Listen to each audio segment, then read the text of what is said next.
pero Javi y Miriam son parte de nuestro proceso de juventud y seguimos siendo jóvenes, que conste. Ellos más que yo, pero seguimos siendo jóvenes y es un gozo poder estar juntos disfrutando de este tiempo. Ante la presencia del Señor, buscando su dirección, buscando que Él sea el que siga obrando con poder en nosotros. Tenemos por delante algo precioso, maravilloso para poder profundizar en esta mañana. Fijaos el título es muy sencillo. La Iglesia, tres realidades fundamentales. Y cuando hablamos de realidades, quédense con esta palabra. Cuando hablamos de realidades es algo que es real, valga la redundancia. Cuando hablamos de realidades es algo real y cierto, ¿vale? No es algo que es abstracto o tipo fábula, no, es algo real. Por eso cuando hablamos de tres realidades fundamentales, es que en la Iglesia de Cristo se ven esas tres realidades por la gracia y la misericordia del Señor. Por eso en la Iglesia de Jesucristo nos encontramos que Dios sigue haciendo su obra maravillosa. Y vamos a ver si esto funciona. Si no funciona, me van a ayudar por allí. Bien. Y eso es lo primero que vamos a ver.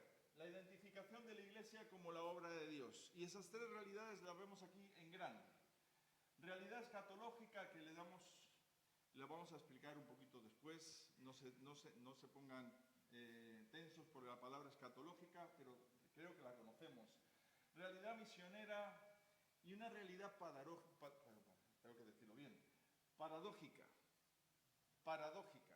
que esto es uno de los términos que vamos a aprender incluso yo hoy, paradójica, que lo vamos a hablar también después. Quédense con esto, si queréis hacer una foto en la mente, si no, después lo iremos viendo. La Iglesia es una realidad escatológica. ¿Qué significa la Iglesia como realidad escatológica? El pueblo de Dios en medio de los tiempos. Para saber un poco de lo que es escatología. ¿Qué significa escatología? Escatología, la doctrina de las últimas cosas, centrada en el día del Señor, prometido en el Antiguo Testamento y cumplido en Jesucristo. La escatología, de forma muy breve, es eso que nos habla de los últimos tiempos. Lo cual no vamos a ponernos a hablar hoy de los últimos tiempos, pero sí sabemos que esos últimos tiempos se acercan. Ya fueron profetizados en el Antiguo Testamento. De ellos también se habló en el Nuevo Testamento y sabemos que hay cosas que van aconteciendo y vamos en camino a esos últimos tiempos y esos últimos tiempos cada vez están más cerca. ¿Cuándo serán? No lo sabemos, pero sí es cierto que serán. Y ahí está visto cómo podemos darnos cuenta de que estamos en ese momento, en este tiempo presente, entre lo que ya se profetizó, ¿verdad? Y por eso el pueblo de Dios es en medio de los tiempos, es completamente dependiente ¿a quién? Al Espíritu Santo. ¿Para qué? Para poder vivir. El Espíritu Santo en el pueblo de Dios es necesario para poder vivir ¿en quién? En Cristo. No se puede hacer de otra manera. ¿Y qué produce el Espíritu Santo en nosotros? Pues que seamos seamos agente del reino presente, frontera incluso de la batalla contra el trabajo del enemigo. Pero es una esperanza de la herencia celestial y también nos habla de una consumación de esos tiempos. Por lo tanto, la escatología apunta ahí y la Iglesia se hace presente en este tiempo siendo consciente de que es la Iglesia del Señor. Acabamos de celebrar la Cena del Señor, donde se nos muestra que Jesús pone el acento de que esto lo haréis hasta, ¿no? ¿Apuntando a dónde? A ese momento de mi segunda venida. Esa segunda venida llegará, vuelvo a decir, no sabemos cuándo, pero llegará como ladrón en la noche. Y nosotros estamos ahí en ese proceso. Por lo tanto, fijaos, la Iglesia, ¿qué es lo que genera, qué es lo que representa la Iglesia en ese tiempo? Mirad estas dos imágenes. En ese ritmo vital del reino, en ese vivir de la Iglesia en el tiempo presente, la Iglesia es señal ¿de qué? ¿O de quién? ¿De la presencia de quién? De Dios en medio de los tiempos. la iglesia se hace presente y algunos incluso tienen la valentía de decir que la iglesia es una muestra del reino imperfecto, del reino de los cielos. Quiere decir que cuando la gente ve a la iglesia, ve como valores del reino. Claro, eso es rizar mucho porque, bueno, es cierto que nosotros representamos valores del reino. De hecho, tenemos que vivir las bienaventuranzas. ¿Os acordáis de las bienaventuranzas? Tenemos que vivir en las bienaventuranzas. ¿Y las bienaventuranzas qué ejemplifican? Los valores del reino. Es la manera de vivir en el reino de los cielos. La iglesia tiene que vivir en esa realidad. ¿Por qué vive la iglesia en esa realidad? Porque Cristo se hace presente en la iglesia, pero no en la iglesia como solo comunidad, sino en la iglesia como individuo. La iglesia es iglesia porque Cristo se reúne cuando cada uno de los que tienen a Cristo en su corazón se reúne. Lo voy a volver a repetir. Cuando nos reunimos en el nombre de Jesús, Cristo se hace presente aquí porque viene ¿con quién? ¿Y en quién está? Entonces, cuando nos reunimos en el nombre de Jesús y Cristo está en mí y mora en mi corazón y me reúno con Fernando y con Andrea, ¿quién se hace presente en esa reunión? Bien, por eso la iglesia cuando adora a Cristo, adora a Dios. ¿Quién guía la adoración? Él. ¿Y a quién adoramos? A Él. ¿Pero por qué? Porque nos reunimos en su nombre. Yo me puedo reunir con Javi para ver un partido de fútbol. Cristo sigue presente en nuestra vida viendo el partido de fútbol, por lo tanto tendremos que ser de testimonio en ese lugar. ¿Pero estamos adorando a Dios viendo ese partido de fútbol? Sí. La adoración no se va, pero obviamente no estamos adorando a Dios viendo el fútbol. Pero yo sigo adorando a Dios en todo sitio y lugar, con mi ejemplo de vida. Quiero decir, pero el foco, cuando nos reunimos en este espacio llamado templo, que muchos definimos como vamos a la iglesia. Bueno, vamos a reunirnos con los hermanos. Y cuando nos reunimos, ¿qué somos? Iglesia. ¿Pero por qué somos iglesia? ¿Porque lo digo yo o porque lo dice él? Lo dice él. Entonces, fijaos, señales de la presencia. La iglesia congregada tiene un propósito claro, que es adoración y ¿qué? Y edificación. O sea, cuando yo me reúno, yo no solo vengo a ver al hermano y adorar y alabar a Dios, no, yo vengo a edificar. Y decimos, bueno, ¿y eso cómo hacemos eso? Cuando yo vengo a edificar, hermanos, ¿qué es lo que vengo a hacer? ¿A recibir o a dar? Pues esa es la clave. Yo no vengo a la iglesia a recibir, hermanos, solamente, yo vengo a dar. ¿A dar de quién? De Él. Y para dar, y esto no es algo que esté escondido, ni es algo que nadie sepa, pero yo lo voy a volver a decir. Para dar hay que tener. Y para tener hay que buscar, atesorar, guardar y luego compartir. ¿Y cómo hacemos eso? Lunes, martes, miércoles, jueves, viernes, sábado, domingo, lunes. Bien, tengo que tener una relación de intimidad con Dios, donde nutrirme del Señor, donde Dios me llena de su palabra, donde aprendo. ¿Y para luego qué? Compartir con y edificar.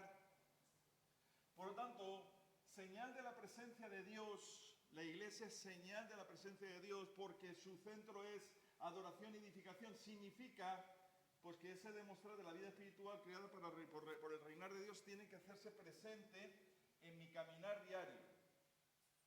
Pero fijaos, si somos señal de la presencia de Dios, ¿qué es lo que también somos? Agentes. ¿Agentes de qué? Pues agentes del propósito. ¿Y quién pone el propósito? El propósito lo pone del Señor. Y ahí vemos una iglesia dispersada. Y no es que esté dispersada, es que se expande. Porque la iglesia, ¿dónde se expande? Mira, 1 misionero, 2 misioneros, 3 misioneros, 4 misioneros, 5 misioneros, 6 misioneros. ¿Cuántos misioneros hacen presentes en esta sala? Tantos como los que somos convertidos al Señor. Todos somos misioneros. Evangelización y servicio. estamos ¿hacia dónde? ¿Dónde? En donde estamos. Sara en su casa, Ada en la suya, Aide en la suya, en su zona, en su espacio. ¿Qué tarea tiene Aide por hacer? Predicarle el evangelio a toda la policía que tiene al lado, si se dejan. Es decir, ¿entendéis a lo que me refiero? Somos señal y somos agente. ¿Pero por qué somos señal y agente? Porque esa realidad, así es como la ha estimado Dios que sea. Y ni tú ni yo le podemos decir a Dios que no. ¿Entendéis que por qué no lo hacemos? Porque es de Él. Es suyo. Es su realidad. Y Él la pone como parte del proceso de lo que la Iglesia es. Vuelvo a reiterar, ni tú ni yo podemos decirle a Dios lo que es la vida cristiana. No se lo podemos decir porque Él es el que crea la vida cristiana en su Hijo. No le podemos decir cómo hacer las cosas porque Él es el que muestra cómo hay que hacer las cosas. Porque Él sabe que es lo mejor siempre. Siempre. Y eso no podemos tener ninguna duda, porque si tenemos alguna duda, ¿sabéis qué ocurre cuando se nos presenta una duda si Dios tiene capacidad de hacer las cosas? ¿Qué ocurre cuando viene la duda? Y dudo sobre si Dios es posible que lo haga o que no lo haga. Si dudo, ¿le doy espacio a quién? Y entonces digo, bueno, yo no creo que Dios pueda hacer esto. Ah, Dios no lo puede hacer, ¿tú estás seguro? Entonces, ¿quién lo va a hacer? Pues Carolina lo hará. ¿No? O Aide, o Mariana. Porque si Dios no lo puede hacer, ¿o lo haré yo? Hermanos, la primera realidad a la que hacemos presentes es una realidad escatológica. Somos lo que somos por gracia y eso viene de Dios. No es algo a discutir. Y podemos a lo mejor tener dudas, yo no digo que no. Y podemos a lo mejor estar en baja forma espiritual, tampoco digo que no. Pero no podemos obviar lo que es real y para Dios es real. Es que somos lo que somos por su infinita misericordia. Por lo tanto, estamos llamados a proyectarnos en esa realidad que nos lleva aquí. Si somos señal y somos propósito y agentes, somos señales y agentes, entonces, ¿hacia dónde vamos? Hacia la otra realidad. ¿Y cuál es esa realidad? La realidad misionera. La misión de la Iglesia es fundamental a su naturaleza. ¿Y dónde simbolizamos eso? Pues como pone la Gran Comisión, bautizándolos en el nombre del Padre, del Hijo y del Espíritu Santo. Eso es un símbolo que muestra cómo va avanzando el reino. Porque cada vez que yo voy haciendo discípulos, los voy bautizando en el nombre de ¿quién? En el nombre del Padre, y entonces voy haciendo discípulos que hacen discípulos. Y el reino sigue avanzando, ¿por qué? Porque sigo haciendo discípulos. No hago creyentes. No hago creyentes, hago discípulos. La palabra creyente no está en la Gran Comisión. No existe la palabra creyente en la Gran Comisión. Es discípulo.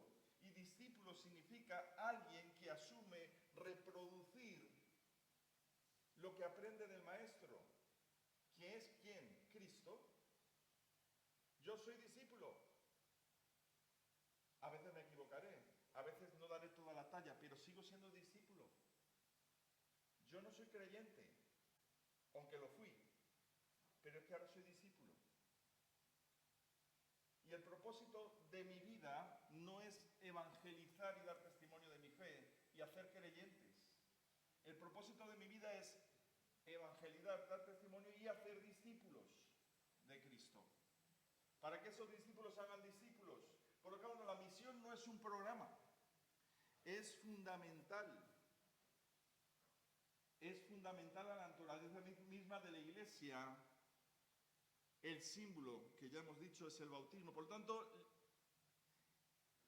Dios habilita la posibilidad en nuestras vidas de ser de influencia a otros por su amor y su perdón.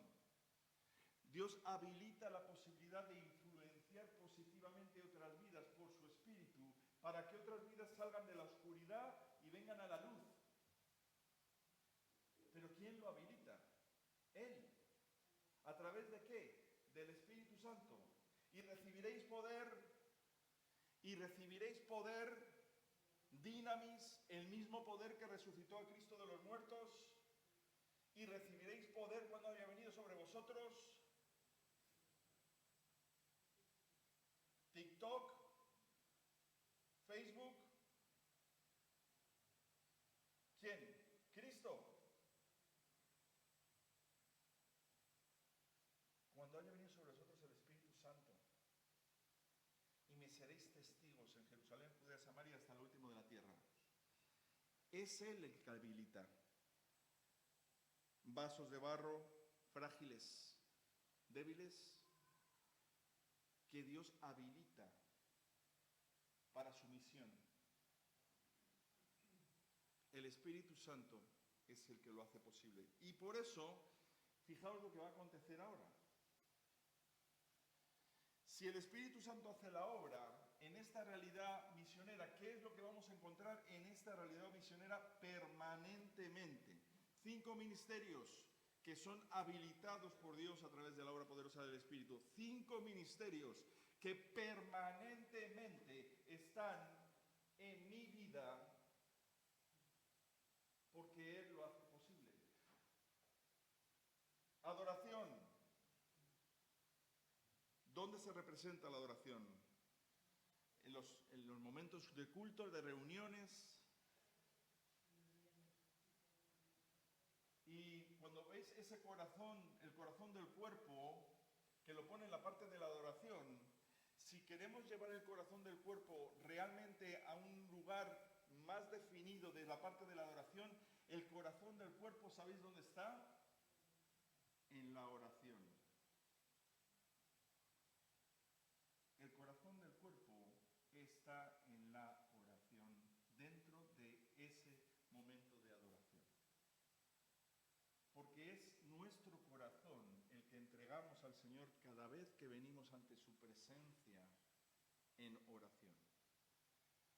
En esa oración de intimidad con Él, en esa búsqueda intencional de su presencia, ¿qué es lo que yo deposito ante el trono de la gracia? Mi corazón, mi vida. Y cuando yo me reúno con los hermanos a orar, que no lo hago porque sí, y no lo hago porque hay un sitio donde hacerlo, sino porque buscamos juntos tener unánimes, un mismo corazón en Cristo Jesús. ¿Para qué? Elevar oraciones conforme al corazón ¿de quién? Del Padre. La adoración es una realidad, hermanos, que ni tú ni yo podemos quitar de la vida de la iglesia. Fijaos, hacia adentro. 2. Edificación y comunión. Edificación y comunión. Edificación. Algo pasó. Uy, me parece que va a haber marcha ahí abajo. Ya verás tú. Cierra las puertas, por favor. Edificación, discipulado, enseñanza, exhortación, consejería, todo eso está en educación. ¿Educación qué implica? Aprendizaje, aprender de lo que recibo de otros, pero cuidado, que si estoy llamado a edificar, aprendo de otros, pero también comparto con otros. ¿Entendéis? Que va en doble vía. Es decir, yo puedo estar aquí todos los domingos del año, 52 son, y enseñar cosas que vienen en la Biblia, ¿vale? Y pueden ser clases magnas, esas magistrales que dicen a la universidad. Las clases que dan en la universidad son clases magistrales. Uno dice y el otro recibe. Pero eso no es la edificación de la iglesia. La edificación de la iglesia tiene que ver con que yo digo, yo comparto y recibo. Yo comparto y recibo. ¿Por qué? Porque ¿quién está llamado a edificar? ¿Solamente los pastores o los que son maestros? Estamos llamados a edificar todos. Y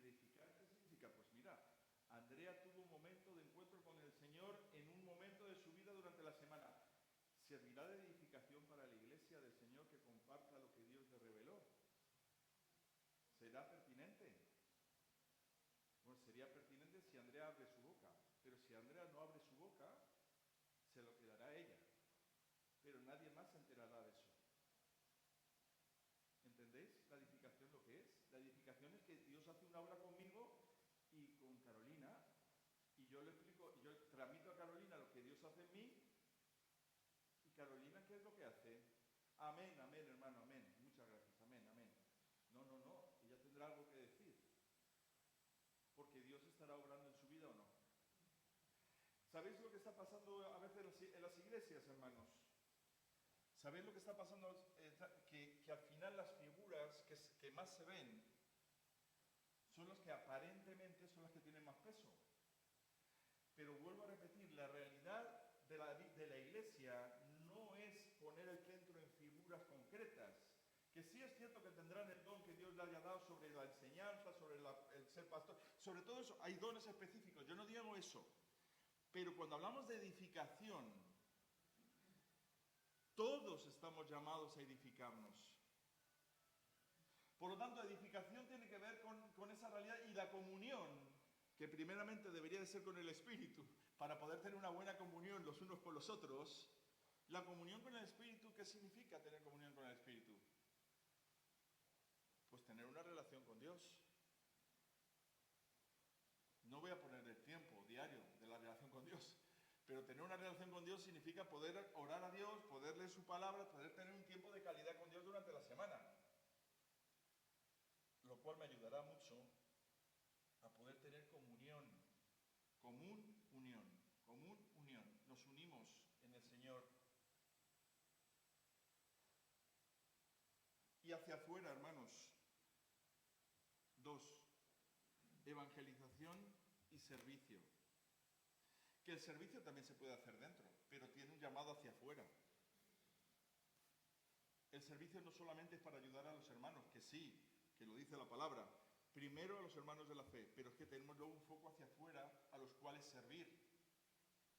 Por lo tanto, evangelización, testimonio de la palabra, cerca, lejos, en casa. Y fijaos lo que dice sobre la comunión, sobre el servicio social, ministrando las necesidades físicas y materiales, lo cual también es una evangelización, aunque sea de forma indirecta. Ministerios permanentes, realidades en la vida del cristiano.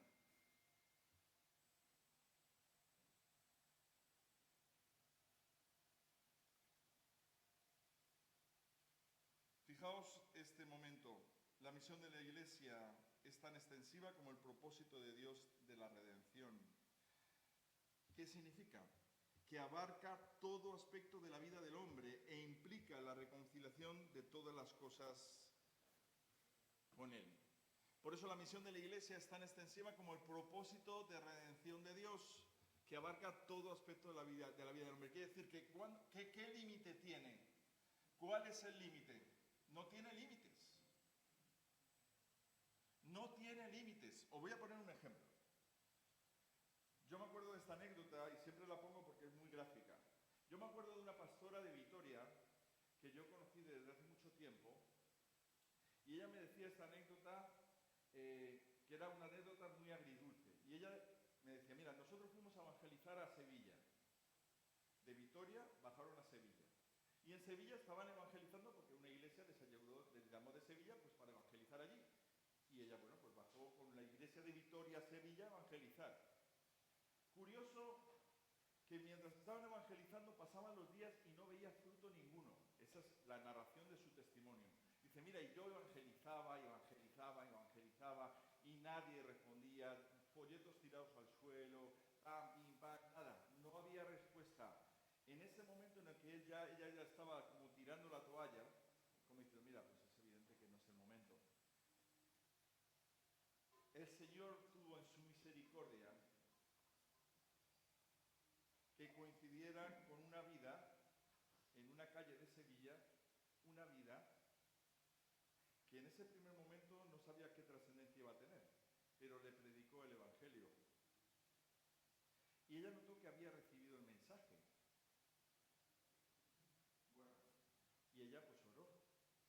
Y dijo, bueno, Señor, pues será esta la única. Se volvieron a su país, que era su país, bueno, es un país, al País Vasco. A los meses, ella caminando por la calle, de repente se le acerca una mujer. Y dice, oye, mira, ¿tú no estabas en Sevilla hace unos meses? Dice, sí. Pues que sepas que yo me estoy congregando aquí en el País Vasco, en una iglesia, y que el mensaje que me diste dio frutos. Es un sinsentido, hermanos, pero es el sentido de Dios. Una persona del País Vasco tiene que bajar a Sevilla para coincidir con otra persona del País Vasco que está veraneando en Sevilla para hablarle del Evangelio. ¿No sería todo más fácil si fuera en el País Vasco? ¿No sería todo más fácil que los dos vascos que viven en el País Vasco se coincidan en el País Vasco y Dios haga posible que ahí se hable del Evangelio? Pues no. Pues no, porque Dios estimó en que fuera en Sevilla donde fuera el momento de testimonio. ¿Qué os quiero decir con esto? Que no está en nuestras manos lo que Dios tiene preparado. Está en sus manos. Y Dios sabe qué es lo mejor en cada momento y en cada tiempo. Y que las cosas, hermanos, y escuchen bien esto, porque si no vamos a sufrir muchísimo, las cosas se tienen que hacer a la manera de Dios. Si las cosas no se hacen a la manera de Dios, preparémonos, porque va a haber sufrimiento, tristeza y dolor. Porque cuando estamos viendo la voluntad de Dios, aun a pesar de la lucha, sabemos que estamos haciendo la voluntad de Dios. Pero cuando no estamos en su voluntad y estamos haciendo lo que nosotros queremos hacer, las cosas cambian. Y la manera en la que Dios se hace presente es diferente. Por eso es necesario ser conscientes de que las realidades de Dios son realidades en las cuales yo no puedo obviar. Yo no puedo evitar ser consciente. Yo no puedo evitar ser consciente de esta realidad. O sea, yo no puedo cerrar los ojos a que en mi vida cristiana la adoración es parte de mi vida, la edificación es parte de mi vida, la comunión es parte de mi vida, la evangelización es parte de mi vida y el servicio es parte. Yo no puedo obviar eso. ¿Sabéis por qué no lo puedo obviar? Porque es una obra de Dios en mi vida. Y la vida que yo vivo es en Cristo.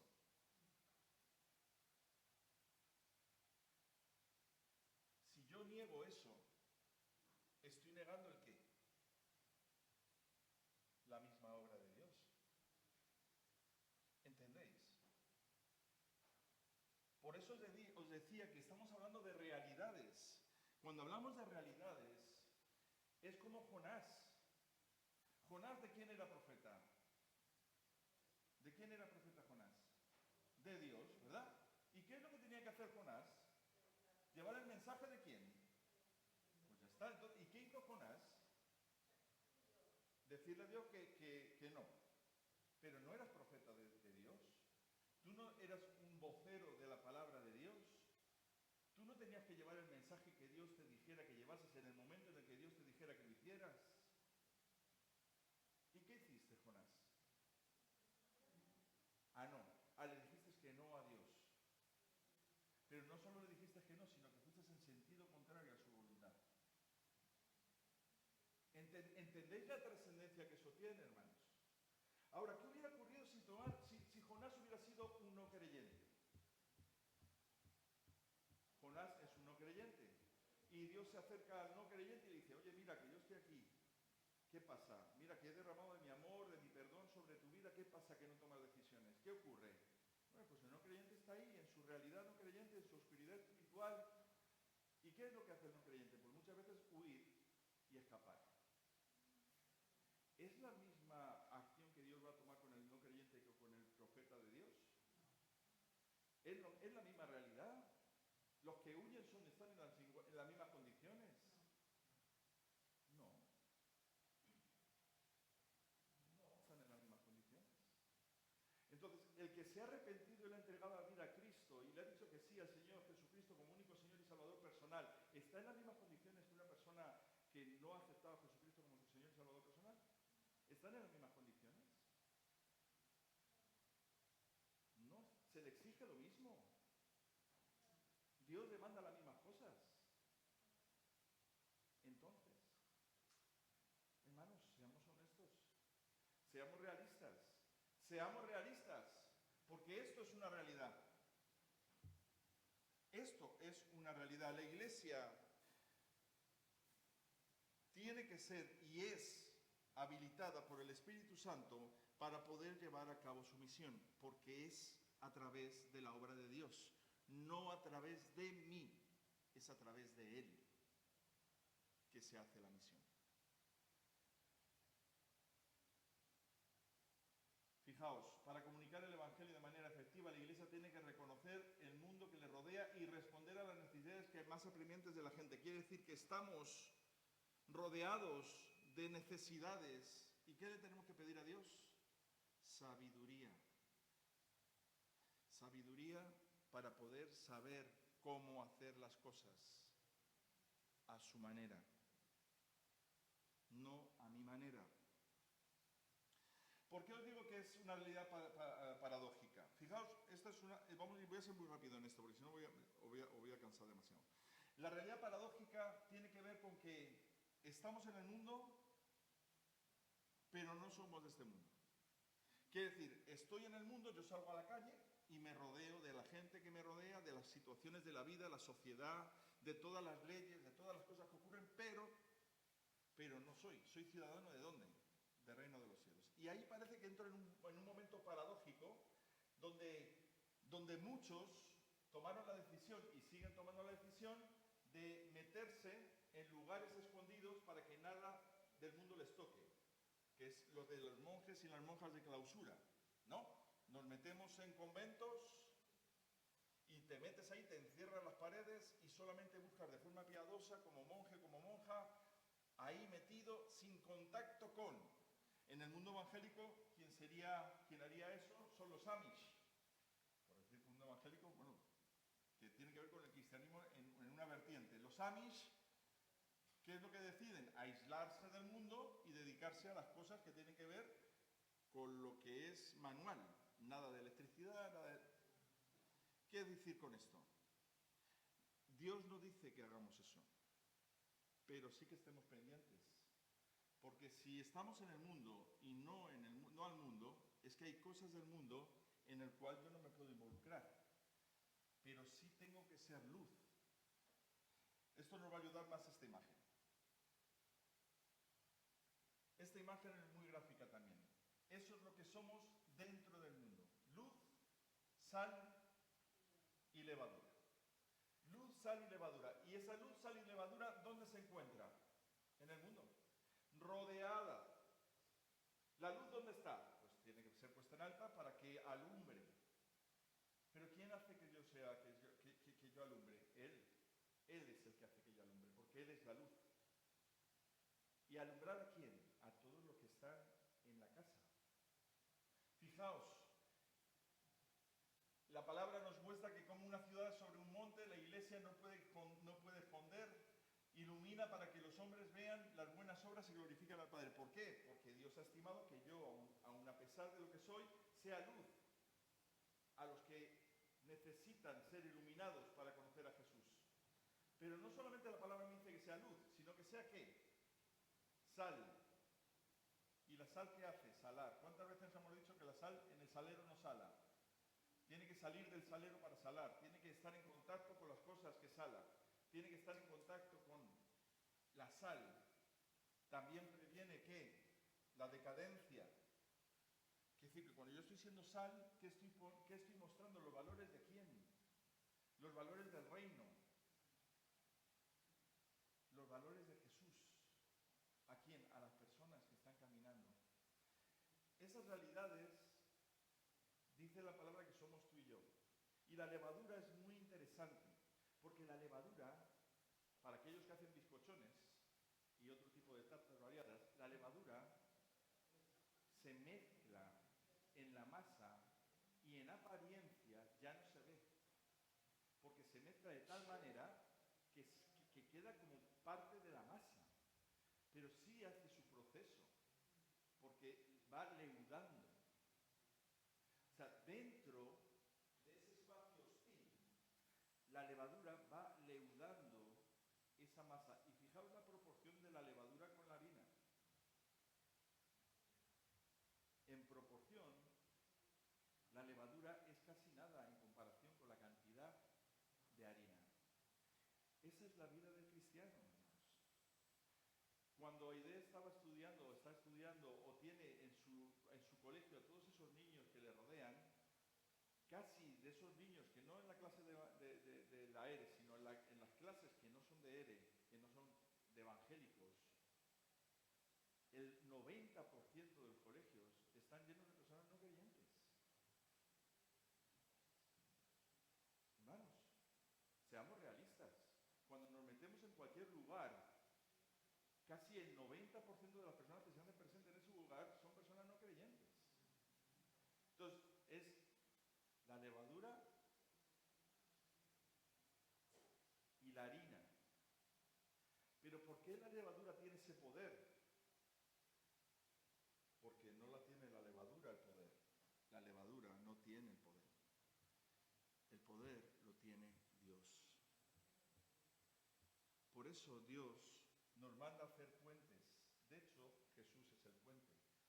Pero ¿qué es lo que hace? Mientras hay una oposición, fijaos esta realidad. De tal manera amó Dios al mundo que ha dado a su Hijo unigénito para que todo aquel que en él crea no se pierda, mas tenga vida eterna. ¿Qué es lo que nosotros tenemos que hacer con el mundo? ¿Quemar todos los puentes o intentar generar momentos de acercamiento para que podamos acercarnos a las personas no creyentes?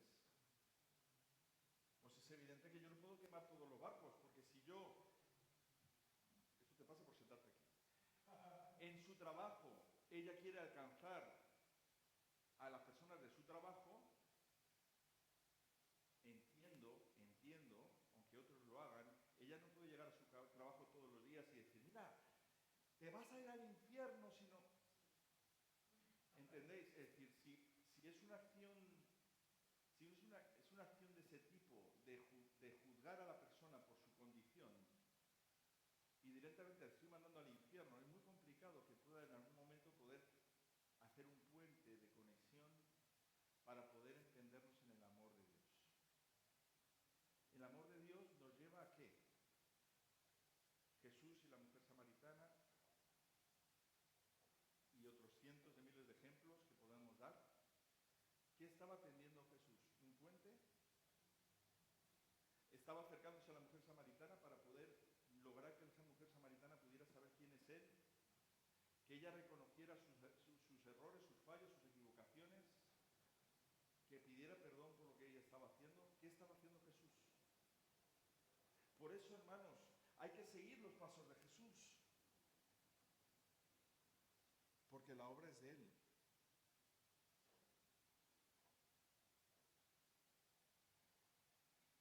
Necesitamos una renovación permanente, queridos. Necesitamos que la renovación de una renovación continua desde adentro, y es que el carácter del mundo que rodea a la Iglesia impulsa a los creyentes a estar en continua vigilancia, velando por su vida espiritual y su testimonio y buscando una revelación en el Señor. Es mucha la presión que estamos recibiendo a nivel social desde muchos frentes. Hay mucha presión mediática. Hay muchas redes sociales diciendo millones de cientos de miles de cosas distintas. Porque si dijéramos cosas que se parecen, pero es que hay muchas cosas diferentes unas de las otras. Y esto es un caos y una locura. Y frente a ese caos y esa locura, nosotros como hijos de Dios, tenemos que aferrarnos ¿a quién? A Él. Solamente aferrándonos a Cristo en ese proceso continuo de renovación vamos a poder lograr estar en el lugar concreto que Dios quiere que estemos, en el momento adecuado, haciendo lo que Él quiere que hagamos. Solo estando en conexión con Él. si seguimos escuchando todas las voces discordantes que nos rodean, vamos a seguir entrando en un caos permanente. Yo sigo centrándome en cómo Jesús hacía las cosas, que para mí es la garantía de hacer la voluntad de Dios. Jesús decía a sus discípulos permanentemente que al que tenían que seguir y servir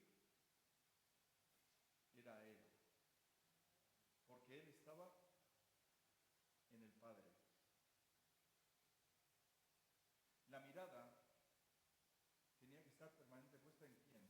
En Cristo. Puestos los ojos en Jesús, autor y consumador de la fe.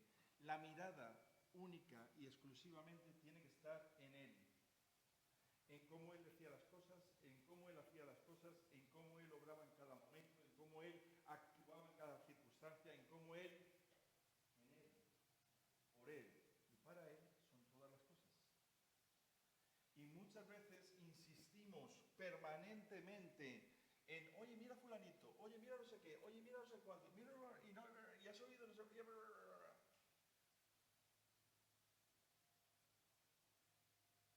¿Y a quién dejamos de mirar cuando miramos a otros? ¿A quién dejamos de mirar cuando miramos a otros? Y vuelvo a decir, ¿qué es lo que Dios te ha dicho que hagas? ¿Qué es lo que Dios te ha dicho que hagas?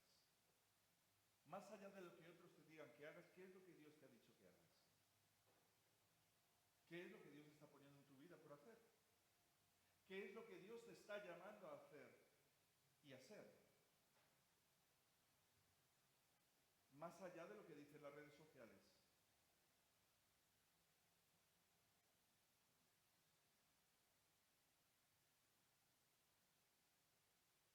La iglesia. La iglesia. La perfecta integración de todo. Escatológica, el ya, pero el todavía no. Paradójica, estamos en el mundo, pero no somos del mundo. Misionera, hay solo una misión, hermanos, la gran comisión que Jesús estableció como gran comisión. Esa es la misión de toda la iglesia universal. Esa es la misión, no hay más misión que esa.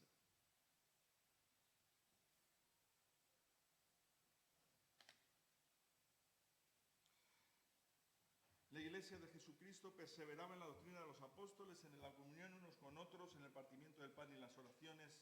Todos los que habían creído estaban juntos, tenían en común todas las cosas y vendían sus propiedades y sus bienes y los repartían a todos según las necesidades de cada uno. Y perseverando unánimes cada día en el templo y partiendo el pan en las casas, comían juntos con alegría y sencillez de corazón, alabando a Dios, teniendo favor con todo el pueblo. Y el Señor añadía cada día a la iglesia los que habían de ser salvos. Esa es la realidad de la primera iglesia, de esa iglesia inicial de Hechos. Una iglesia que entendió el mensaje de Jesús y que centralizó su esfuerzo en vivir como Jesús demandaba que vivieran, más allá de ninguna otra teoría, herejía o ideología de ese tiempo. Tenían claro en quién tenían que vivir y por quién iban a vivir. Y era Jesús. Jesús era el centro de todo. Y todo lo hacían en su nombre, para que Él fuera glorificado. Hermanos, no perdamos de vista lo que ya Dios determinó que era lo correcto. No nos dejemos influenciar por un mundo que sigue intentando e insistiendo en que hay cosas por inventar. El ser humano es muy creativo, hermanos. En mi recorrido como pastor habré podido estar en contacto con cientos de personas que me han transmitido la manera y el modelo de hacer misión. Las técnicas misioneras mejores o peores. Pero solo hay una técnica que es válida, que es Cristo. Y la que Él ofrece en su palabra. Y cuando yo me reúno en Cristo, y busco los ejemplos que Gistro me ha ido marcando en la palabra, y veo los recursos que él usaba en su tiempo para poder bendecir las vidas de otras personas, ¿esos son los modelos válidos? Porque veo que Jesús va estableciendo patrones allá donde se encuentra que tienen que ver con la obra de Dios y no con la obra del hombre.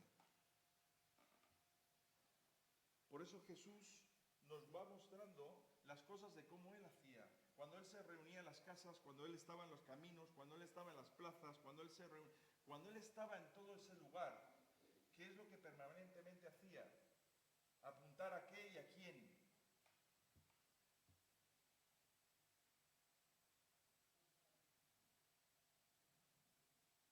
La obra de Dios en medio de los hombres. Que el Señor nos acompañe, hermanos, en el proceso. No dejemos de mirar a Jesús. No perdamos de vista las realidades que ya Dios ha puesto en su palabra para que vivamos en ellas. Vamos a orar. Señor, gracias te damos, Padre, por este tiempo precioso que tú nos regalas. Señor, ayúdanos a vivir en ti, porque es por ti y para ti por lo que ocurre en todas las cosas. Señor, gracias por la vida que tú nos regalas.